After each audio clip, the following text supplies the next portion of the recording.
안녕하세요. 오늘도 사연 살롱을 찾아주셔서 감사합니다. 서울에 살고 있는 30대 여성이에요. 흔히들 안 좋은 남자랑 헤어진 뒤 더 좋은 남자를 만나는 상황을 두고 똥차 보내고 벤츠 탄다고 하잖아요. 그런 의미에서 저는 벤츠를 타게 된 파혼녀인 셈이에요. 그래도 한때는 결혼까지 꿈꿨던 사람이라서 어지간하면 좋게 끝내고 싶었는데 끝까지 선을 넘는 모습을 보고 이렇게 사연을 보내게 되었네요. 제가 파혼을 했다는 소식을 듣고 동창 중 하나가 이런 톡을 보냈더라고요. 야, 결혼 전에는 다들 예민해. 너만 그런 거 아니야. 네 얘랑 정도면 직업도 좋고 인물도 좋잖아. 게다가 시부모님이 재력가라서 나중에 유산도 듬뿍 받을 텐데 왜 파혼을 하냐? 그냥 대충 맞춰주고 살아. 여자 나이 32이면 똥값 되는 거 시간 문제야. 평소 친한 친구도 아니었고 다시 볼 일도 없는 애라서 단문도 않고 차단을 하긴 했는데요. 생각하면 생각할수록 화가 나더라고요. 남자가 집안에 돈 있고 직업 좋으면 여자는 네네 감사합니다 하고 받들고 살아야 하나요? 좋은 건 이유가 없어도 안 좋은 건 분명히 이유가 있는 법이잖아요. 제가 결혼 날짜까지 받아놓고 파혼하게 된 데는 그럴 만한 이유가 있는 건데 잘 알지도 못하면서 훈계질을 하니까 뚜껑이 확 열리더라고요. 그러면서도 한편으론 어떤 남자와 결혼을 해야 행복하게 살 수 있을지에 대해 고민하게 되었습니다. 제가 얘랑을 만나게 된 건 땡스타 DM 때문이었어요. 제가 키우고 있는 유기견 사진을 올렸는데 그걸 보고 얘랑이 DM을 보냈더라고요. 평소 자기도 유기견에 관심이 많다며 유기견 입양견으로 얘기를 나누고 싶다는 거예요. 그래서 얘랑의 땡스타 계정을 타고 도대체 어떤 인맥으로 나한테 왔을까 알아봤더니 제 친구 남편의 군대 동기더라고요. 친구를 통해 얘랑에 대해 알아본 결과 꽤 괜찮은 사람 같아서 DM에 답을 하게 됐고 그걸 계기로 직접 만나게 되었어요. 사실 큰 기대는 하지 않았는데 직접 만나보니 완전 호감형이더라고요. 저랑 관심사도 비슷하고 무엇보다 개를 좋아한다는 공통점이 있어서 금방 친해지게 되었죠.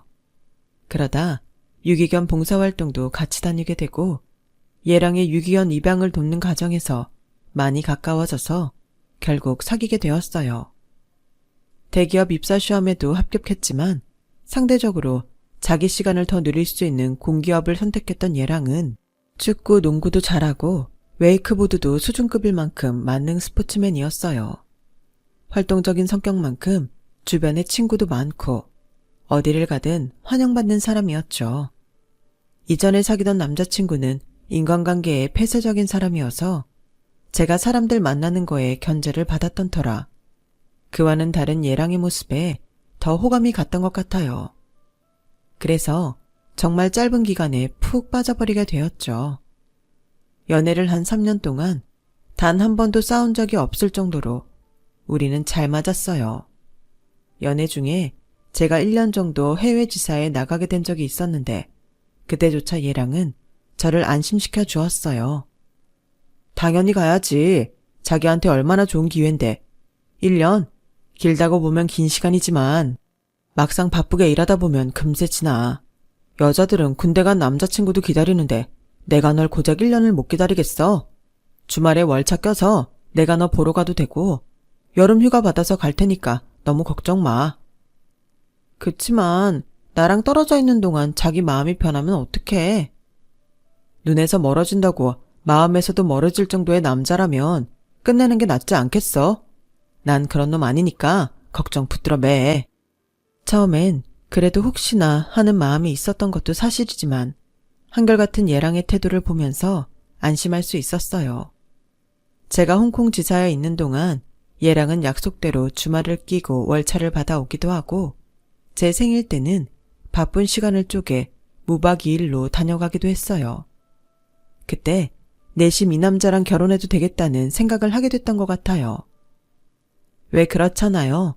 연애는 나를 즐겁게 해주는 사람이랑 하고 결혼은 나를 안심시켜주는 사람이랑 하라고요. 그런 면에서 얘랑은 결혼 상대에 가까운 남자였어요. 물론 함께하는 시간도 즐거웠지만요. 3년간 연애를 한 우리는 슬슬 결혼을 생각하게 되었어요. 얘랑도 저도 홍기가 찬 나이였으니까요. 이번 주말에 우리 집에 갈래? 우리 부모님이 널 보고 싶어 하셔. 그 말의 의미가 뭔지는 단박에 알아차릴 수가 있었어요.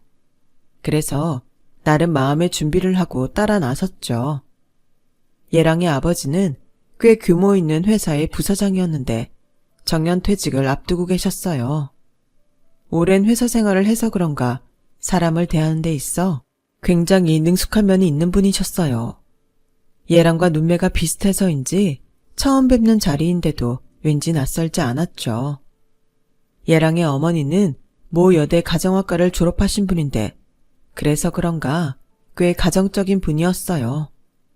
있는 집에서 자라 대학 졸업 후 바로 결혼을 하신 분이라서 사회생활 경험이 없는 분이셨죠. 집을 꾸미고 요리하고 자식 교육만 담당해 오신 분이라 대화를 나누는 내내 약간의 벽이 느껴지기는 했어요. 그런 건 여자가 할 일은 아니잖니? 라는 말을 입에 달고 사시는 분이었거든요. 정치나 경제에는 문외한이라서 그 방면 얘기를 하는 걸 꺼려 하시는 것 같기도 했어요. 그날 식사를 마치고 차를 마시면서 아버님이 저희 회사에서 담당하는 업무 관련 얘기를 꺼내셨는데 저를 비롯해 아버님과 얘랑이 진지하게 대화를 나누자 어머님이 중간에 대화를 끊으시더라고요. 여보, 그런 얘기는 회사에 가서 하세요. 정화 씨가 불편해하잖아요. 괜찮습니다. 제 업무에 관한 얘기라 불편하지 않습니다. 그랬더니 어머님 얼굴에 찬기운이 확 도는 거예요. 그래요? 솔직히 난 여자의 행복은 밖에서 찾는 게 아니라 가정 안에서 찾는 거라고 생각하는 사람이라 내 며느리도 그런 사람이길 바랬어요. 남자가 밖에서 큰일을 하려면 아내가 집에서 내조를 잘 해야 한다고 생각하거든요. 그런 면에서 정화 씨는 결혼이랑은 좀 먼 사람 같네요. 아니, 그렇다고 내가 이 결혼을 반대한다는 건 아니고 다만 엄마 된 입장에서 내 아들 걱정은 안 할 수 없다는 얘기죠 뭐. 집에서 살림이나 하는 아줌마의 입장이 그렇다는 거니까 흘려 들으세요. 말로는 별것 아닌 것처럼 얘기하셨지만 자리가 자리인 만큼 제가 어떻게 그 말을 흘려들을 수 있겠어요. 그래서 인사를 마치고 집으로 돌아가는 차 안에서 얘랑한테 물었어요. 자기야, 결혼하면 나 회사 관둬야 하는 거야? 무슨 소리야. 어렵게 들어간 회사를 왜 그만둬? 남들은 못 들어가서 안 다닌 회사인데. 그치? 휴, 안심이다. 난 아까 자기 어머니 얘기 들으면서 혹시 내가 살림만 하길 바라시는 건 아닌지 걱정이 됐거든. 근데 자기 말 들으니까 안심된다. 괜한 기우였구나 생각하던 그때 얘랑이 뜻밖의 말을 꺼냈어요. 물론 내 입장에선 자기가 집에서 살림만 하면 좋긴 하지. 아무래도 가정이 안정이 돼야 내가 밖에서 일하기도 편하긴 하니까. 내가 공기업을 택한 이유도 내 라이프 스타일 때문이잖아. 돈도 돈이지만 난 좀 여유롭게 인생을 즐기면서 살고 싶거든. 물론 월급이나 성과급을 생각하면 대기업이 낫긴 하지. 근데 돈 주는 만큼 엄청 부려먹는 것도 사실이잖아. 난 결혼해도 지금처럼 여행도 자주 하고 여가 활동도 마음껏 하고 싶어. 난 자기도 그랬으면 좋겠는데 지금 다니는 회사 업무가 좀 과하긴 하지? 야근도 많고 주말에도 업무 연락 때문에 휴대폰을 들고 사는 실정이니까 그게 좀 마음에 걸리긴 해. 이건 일을 하라는 건지 말라는 건지 애매하더라고요. 그래서 직장 동료한테 조언을 구했더니 단박에 그러더군요. 뭐야, 자기 얘랑도 예비 시어머니랑 같은 뜻이란 거네.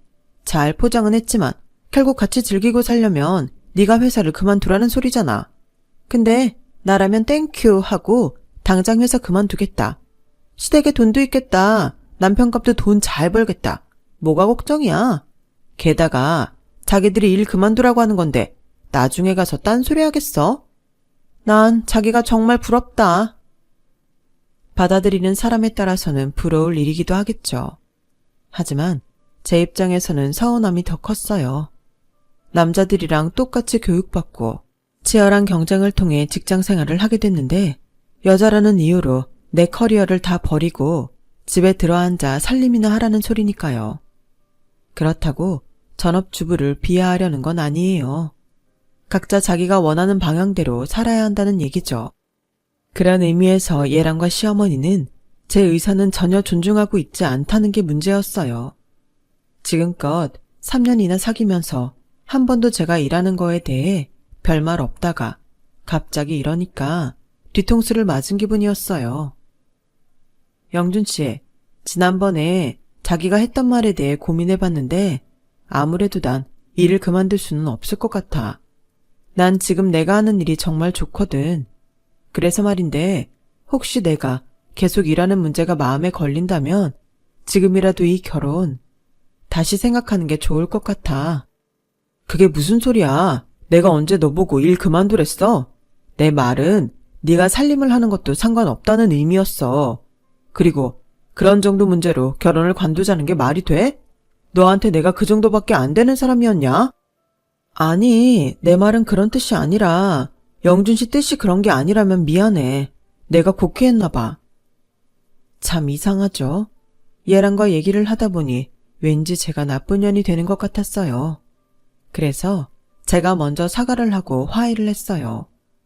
하지만 찜찜한 마음은 내내 지울 수가 없었죠.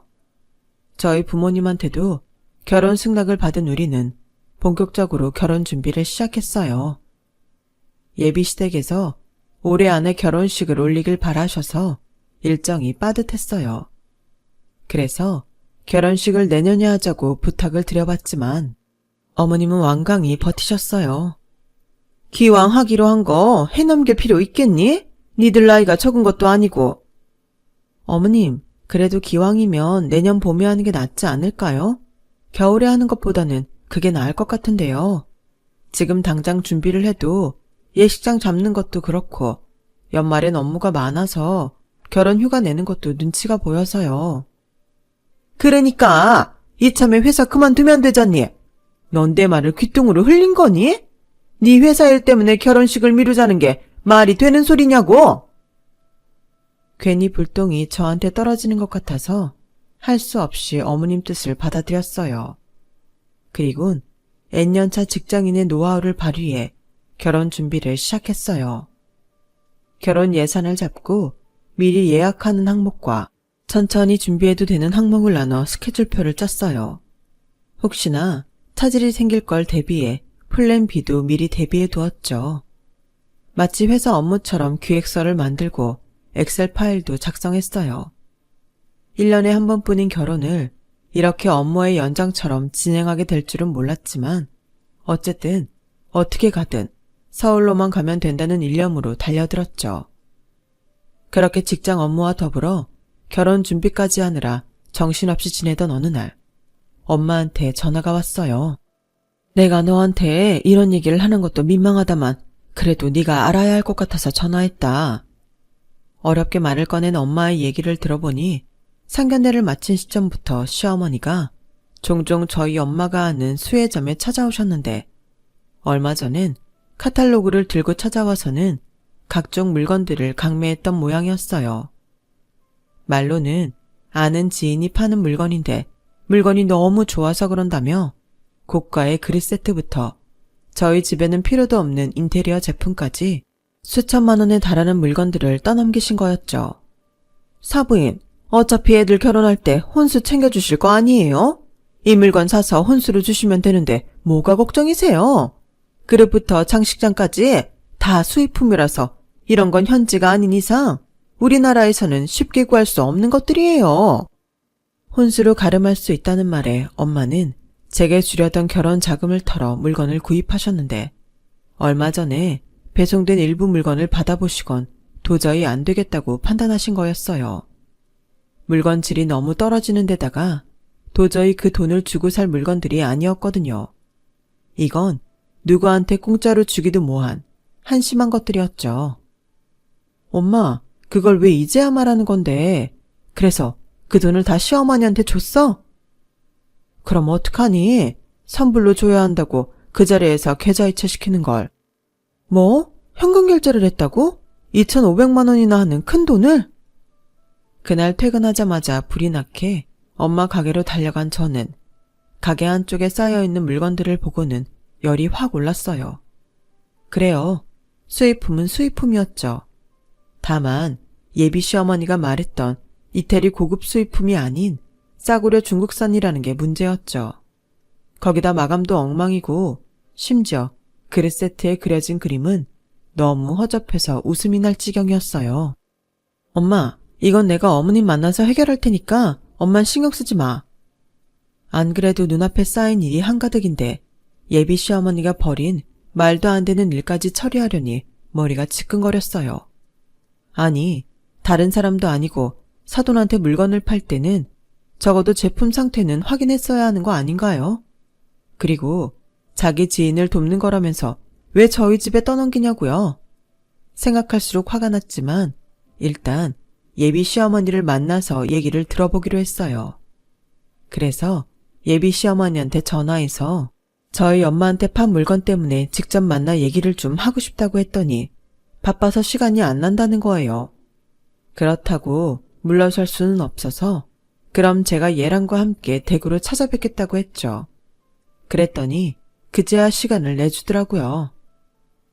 어머님, 그 물건들 말인데요. 환불받고 싶어요. 제가 상태를 봤는데 하나같이 도저히 쓸 수 없는 것들이었어요. 들어서 아시겠지만 그 물품 대금은 저희 엄마가 제 혼수 장만할 때 쓰시려고 준비해둔 돈이거든요. 결혼식도 얼마 안 남았는데 저희도 혼수 준비는 해야 하잖아요. 그러니까 어머님이 지인분한테 말씀 좀 해주세요. 예, 누가 보면 내가 그 돈 떼어먹은 줄 알겠다? 내가 받은 거라곤 소개비조로 몇 푼 받은 게 전부야. 어머니 나도 피해자라고. 그런 물건이 올 줄 나라고 알았겠니? 좋은 물건이라니까 연결시켜준 것 뿐이라고. 그리고 그 사람 나도 연락 안 돼. 그럼 그분 연락처랑 성함 좀 알려주세요. 제가 직접 경찰에 신고할게요.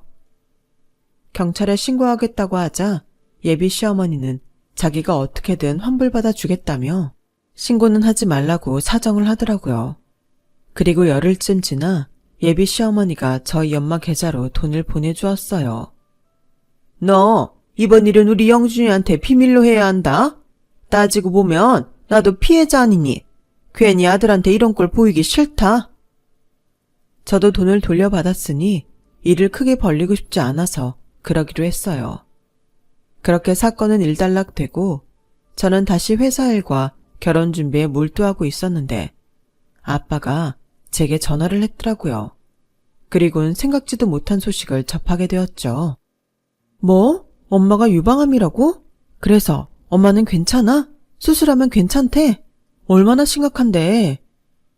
일단은 수술을 해봐야 한다는데 그리 비관적이지는 않은 모양이야. 그래서 말인데 네 결혼 조금 미루면 안 되겠니? 네 엄마 수술 날짜가 니들 결혼식 2주 전이라서 네 엄마가 걱정이 태산이다.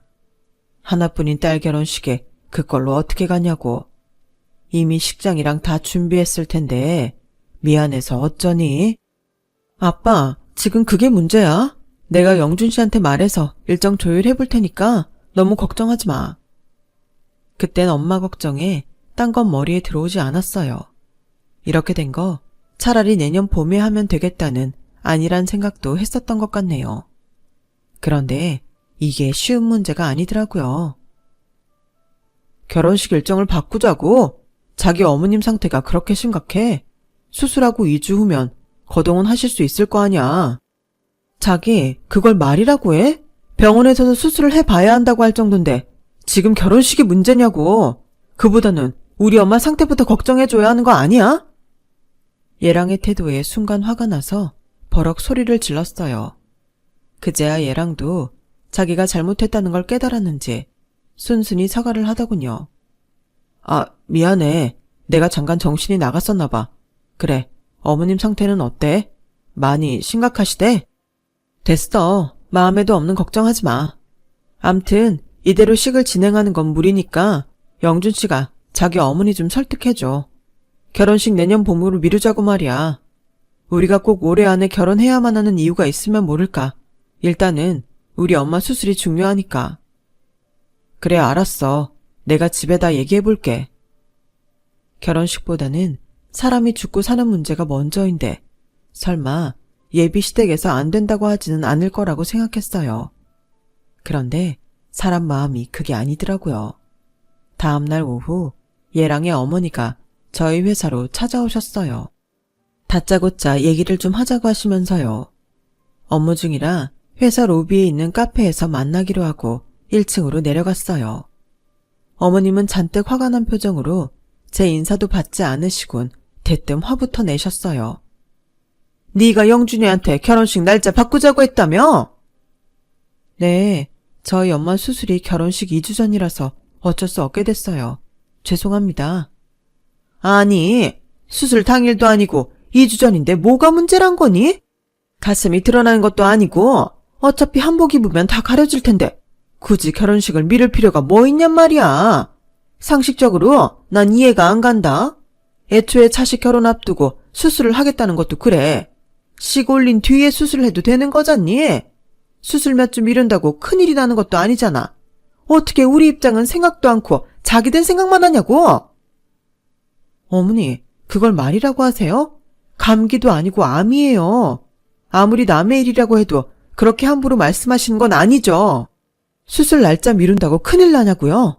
어떻게 따지면 결혼식 좀 미룬다고 큰일이 나는 건가요? 도대체 왜 그렇게 결혼식 날짜에 집착하시는 건데요? 다른 것도 아니고 내 엄마가 암에 걸렸다는데도 대수롭지 않게 말하는 예비 시어머니한테 잔뜩 화가 난 저는 이성을 잃고 소리쳤어요. 카페에 있던 손님들 시선이 우리 테이블로 쏠려 있다는 걸 생각도 못할 만큼 화가 나 있던 저는 조금씩 이성을 찾아갔어요. 혹시 저희가 올해 안에 꼭 결혼식을 올려야 하는 이유라도 있는 건가요? 그런 거면 말씀해 주세요. 예비 시어머니는 입술을 깨문 채 표독스럽게 저를 노려보다가 더는 안 되겠는지 툭 털어놓았어요. 우리 바깥 양반, 내년 1월에 퇴직한다. 처음엔 그래서 어쩌라는 건가 싶어 예비 시어머니 입만 뚫어지게 쳐다봤어요. 이어질 말이 궁금했거든요. 그러다 문득 설마 축의금 때문에 그러는 건 아니겠지? 하는 생각을 했는데 아니나 다를까. 퇴직하기 전에 식을 올려야 사람들이 올 거 아니니? 너라면 이미 퇴직한 직장 상사 자식 혼사에 찾아가겠니? 너는 똑똑하다는 애가 어쩜 그렇게 상황 파악이 안 돼? 설마가 사람 잡는다고 이건 아무리 이해하려고 해도 도저히 이해할 수가 없었어요. 고작 그따위 돈 몇 푼 더 받아들이자고 이 난리를 피우신 거예요? 정말 대단하시네요. 있는 사람들이 더 한다더니 정말 대단하십니다. 평소에 돈 많다고 그렇게 자랑하시더니 고작 돈 몇 푼에 인간 이하의 행동까지 서슴지 않으시고. 뭐? 너 지금 말 다 했니? 가진 것도 없는 주제에 언감생심 내 아들 노리는 것도 꼴 같지 않았는데 네가 아주 바닥을 보이는구나. 네가 이러고도 이 결혼 할 수 있을 것 같니? 어림도 없어. 이젠 네가 손이 발이 되게 빌어도 내가 이 결혼 막을 거니까. 별 그지 같은 게 다 사람 신경 긁고 있어. 예비 시어머니는 얼굴이 시뻘개지도록 화를 내고는 자리를 박차고 나갔어요. 사무실로 돌아와 자리에 앉자 그제야 현타가 오더라고요. 애초에 잘못 끼워진 단추를 어떻게든 만회해 보겠다고 노력했지만 결국 이런 결말을 맞게 되는구나 생각하니 그간 기울인 노력이 너무 아깝고 진작 끝내지 못한 채 미련함에 화가 났어요. 그래도 어떻게든 업무에 집중하려고 노력했는데 퇴근 시간에 맞춰 예랑한테 전화가 왔더라고요. 회사 앞이야. 나와. 잔뜩 화가 난 목소리로 전화를 끊는 걸 봐서는 자기 엄마한테 낮에 있었던 일을 전해들은 모양이었어요. 차라리 잘 됐다 생각했죠. 입 아프게 떠들 필요가 없어졌으니까요. 그런데 사람은 이기적인 동물이라더니 그 말을 실감하게 되더라고요. 뭐? 자기 엄마가 그래? 내가 결혼식 날짜 안 바꿔주면 파혼하겠다고 성질을 냈다고? 와, 사람 정말 미치게 하시네. 내가 화를 낸 건 사실이야. 우리 엄마 수술보다 축의금 걷어들이는 게 더 중요하다고. 결혼식 연기 못한다고 하시는데 어떻게 화를 안 내? 그리고 파혼 얘기 꺼낸 건 내가 아니라 당신 엄마라고. 제가 자초지종을 설명하자 얘랑은 믿기지 않는다는 표정으로 말했어요. 설마 돈 때문에 우리 엄마가 결혼식 못 미루겠다고 하는 거야? 말도 안 돼. 너도 알잖아. 우리 부모님 돈이라면 차고 넘치게 가진 분이라는 거. 그보다 혹시 네가 우리 엄마한테 뭐 잘못한 게 있는 건 아니고? 그러지 않고서야 우리 엄마가 이런 일에 고집을 부리실 이유가 없잖아. 남자들은 자기 부모를 정말 모르는 모양이에요. 그래서 일전에 있었던 물건 강매 일들까지 죄다 말해주었어요. 자기 엄마가 얼마나 돈에 벌벌 떠는 사람인지 좀 알라는 의도였죠. 그 말을 들은 얘랑은 얼굴이 벌겋게 달아올라서는 아무 말도 못했어요. 그리고 일이 이렇게 된 이상 우리 결혼은 힘들 것 같아. 나도 우리 부모님도 이번 일로 자기랑 자기 부모님한테 많이 실망했거든. 아마 모르긴 해도 자기 어머니도 날 며느리로 드리고 싶지 않으실 거야. 그러니 영준 씨한테 그런 거짓말까지 하셨겠지. 그러니까 이쯤에서 정리하자. 미리 예약한 것들은 내가 취소할게. 예약금 걸어놓은 건 내가 자기 계좌로 붙여줄게. 얘랑은 이렇게 끝낼 수 없다고 끝까지 저를 붙잡았지만 이미 마음이 떠난 이상 저도 물러설 수만은 없었어요. 그리고 그때는 제 결혼보다는 엄마가 더 걱정이기도 했고요. 그렇게 파혼을 하고 엄마 수술을 앞둔 어느 날, 주말이라 제가 엄마 병실에 붙어 있었는데 누가 복도에서 고래고래 소리를 치는 소리가 들리더라고요. 나가보니 예비 시어머니였어요. 예비 시어머니는 저를 보자마자 달려와서는 제 머리채를 잡곤 욕설을 퍼부었어요. 이년아, 너 때문에 생떼 같은 내 아들 다 죽게 생겼다. 이제 어쩔 거냐? 이거 놓으세요. 제가 뭘 잘못했다고 이러는 거예요? 저는 예비 시어머니 손을 뿌리치며 말했어요. 몰라서 묻냐?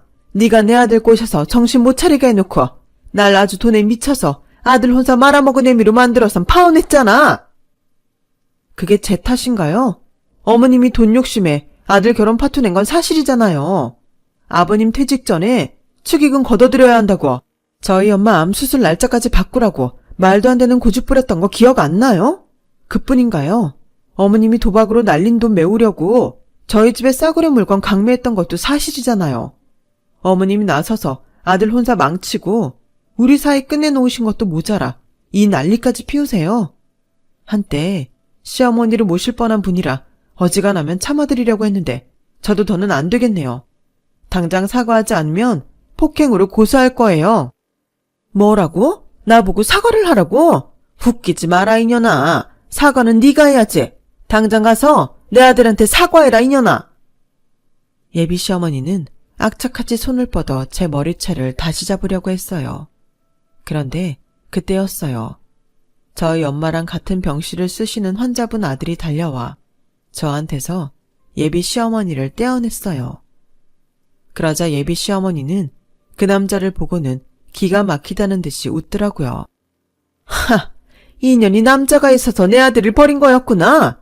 지 엄마 암 걸렸다고 결혼 날짜 미루자더니 남자가 생겨서 저울질 하라던 거였어. 너 이년 오늘 내 손에 한번 죽어봐라. 예비 시어머니는 눈이 뒤집혀서 제 뺨을 치려고 손을 뻗었는데 그 과정에 환자분 아들이 대신 맞게 되었어요. 그 과정에 예비 시어머니 손톱에 걸려 얼굴에 상처가 나고 말았죠. 상황이 이쯤 되자 저도 더는 참을 수가 없어서 경찰에 신고를 했어요. 그랬더니 더 길길이 날뛰더라고요. 그러자 환자분 아들이 나서서 한마디 했어요. 이보세요 아주머니. 지금 여기서 하신 행동 본인이 직접 책임져야 할 겁니다. 병원 CCTV도 있고 저도 증인이 될 테니 나중에 딴소리하지 말란 얘기입니다. 그리고 환자분 따님 혹시 제 도움이 필요하면 연락 주세요. 남자는 제게 명함을 건네주었어요. 명함을 보니 유명 로펌에 소속된 변호사더라고요. 그 일이 있고 얼마 뒤 저는 환자분 아들인 변호사의 도움을 받아 예비 시어머니 앞으로 접근 금지 신청을 했어요. 그리고 예랑을 통해 앞으로 이런 일이 재발하지 않도록 하겠다는 약속을 받았어요. 예비 시아버지께서는 당신 아내 때문에 파혼을 하게 된 점과 이번 일에 대해 사과하시면서 약간의 위자료를 건네셨어요. 몇 번이나 거절을 했지만 극구 받아달라고 고개를 숙이셔서 받아들이게 되었죠. 얼마 뒤 엄마는 수술을 받으셨고 수술 결과가 좋아서 현재는 퇴원해 재활운동을 시작하셨어요. 아, 그리고 이번에 엄마 간병을 하면서 옆 침상의 환자분 아들과 가까워지게 되었어요. 저 때문에 예비 시어머니 손톱에 긁힌 상처를 치료해 주느라 휴게실에서 몇 번 얘기를 나눴는데 그걸 계기로 친해졌거든요. 아직은 제가 파혼한 지 얼마 안 돼서 사귈 마음이 없다고 하자 기다리겠다며 그때까지는 남사친으로 제 옆에 있겠다고 하더군요. 덕분에 법률 도움도 받고 지금은 퇴근 후 종종 만나 술잔을 기울이는 사이로 지내고 있습니다. 저희 부모님은 하루빨리 우리 둘 사이에 진전이 있기를 바라시지만요. 그거야 뭐 인연이 된다면 그렇게 되는 거겠죠. 한 번의 뼈아픈 실패가 있었기 때문에 이번에는 조금 더 조심스럽게 시작하고 싶네요. 지금까지 제 이야기 들어주셔서 감사합니다. 항상 건강하시고 평안하세요. 여러분, 사연 댓글에 응원과 현명한 조언 부탁드려요. 좋아요와 구독은 저에게 큰 힘이 됩니다. 오늘도 좋은 일 가득하세요.